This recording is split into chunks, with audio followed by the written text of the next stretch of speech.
Hello viewers, আসসালামু আলাইকুম। ছাদ বাগানের নতুন একটি ভিডিওতে আপনাকে অসংখ্য ধন্যবাদ। আমরা চলে আসলাম আমাদের ছাদ বাগানে এবং এখানে দেখানোর জন্য এখানে কী অবস্থা। দেখেন আমাদের কাছে অনেক ফুল আসছে, এখানে আমি ফুলগুলো কেটে দিয়েছি। বর্তমান বৃষ্টির সিজন, সেজন্য আমরা অবশ্যই গাছগুলো ছাদের যে রেলিংয়ের উপরে রাখা হয় সেখান থেকে একটা সরিয়ে অন্য জায়গায় স্থানান্তর করেছি, কারণ কয়েকদিন পর পর বৃষ্টি হবে। এখন বৃষ্টির সময় অনেক বাতাস আসবে, বাতাসের সময় অবশ্যই সেগুলো পরে কারো মাথার উপর পড়লে একটা বড় ধরনের দুর্ঘটনা হতে পারে। সেজন্য অবশ্যই আপনি ছাদ বাগানের রেলিংয়ের উপর থেকে যতগুলো টব আছে সেগুলো সরাবেন। এখানে আমাদের অনেকগুলো স্ট্রবেরি চারা গাড়া হয়েছিল, সেগুলো থেকে অনেকগুলো চারা হয়েছে। এখানে আমরা অনেকগুলো ফুলের টব বসাইছি, টবগুলো আগে রেলিংয়ের উপরে ছিল, সেখান থেকে নামিয়ে রাখা হয়েছে। মাশাআল্লাহ আমাদের ছাদ বাগানে অনেক ভালো ফলন আসছে। তো অবশ্যই একটা বিষয় খেয়াল রাখবেন যে ছাদ বাগানে যেন কখনোই কোনো জায়গায় পানি না আটকে থাকে। যদি পানি আটকে থাকে তাহলে কিন্তু ছাদের অনেক বড় ক্ষতি হবে, আর ছাদের ক্ষতি হোক এটা আপনি কখনোই চাইবেন না।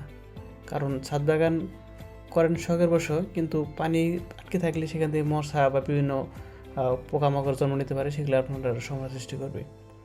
এখন আমরা চলে যাব এই টবগুলো নামানোর জন্য। দেখেন মাশাআল্লাহ আমাদের অনেক ফুল আসছে, অনেক ফল আসছে। তো আমাদের এখন অনেক কার্যক্রম বাকি আছে, আমরা ছাদের অনেকগুলো গাছ লাগাইতেছি। আস্তে আস্তে আস্তে সবল গাছগুলো লাগানো হবে। এই যে পাইপ নিয়ে আসলাম, এই পাইপ দিয়ে আমাদের পানির ব্যবস্থা করা হয়েছে।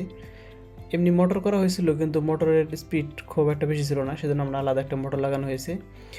এখন আমরা চলে যাব হলো ছাদ বাগানের যে অতিরিক্ত উপরের সাইডে যে গাছগুলো আছে সেই গাছগুলো নামানোর জন্য। এই দেখেন আমার এখানে একটি গোলাপের চারা আছে উপরে বসানো।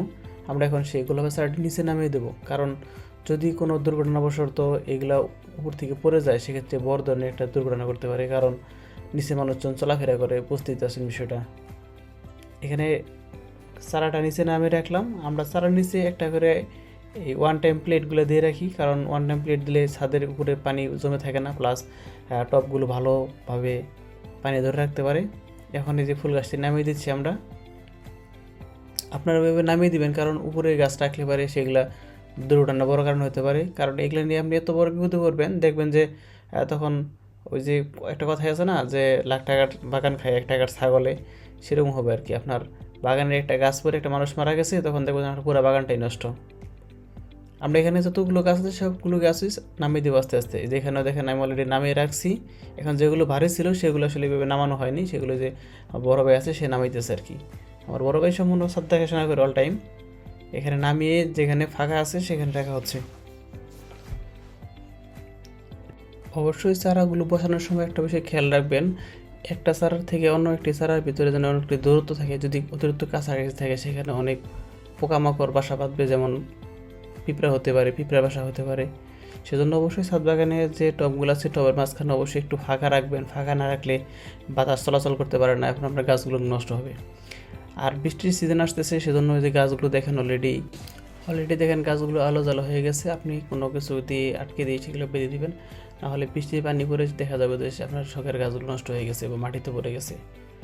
যদি আমার ভিডিওগুলো ভালো লাগে আপনি ভিডিওগুলো দেখবেন, কিন্তু আপনার চ্যানেল সাবস্ক্রাইব করার কোনো দরকার নাই। আপনি যখন ভালো লাগবে তখন এমনিতে সাবস্ক্রাইব করবেন। আমাদের ছাদ বাগান খুব একটা নতুন, আমরা আস্তে আস্তে শুরু করতেছি। আশা করি সাথে থাকবেন। ধন্যবাদ।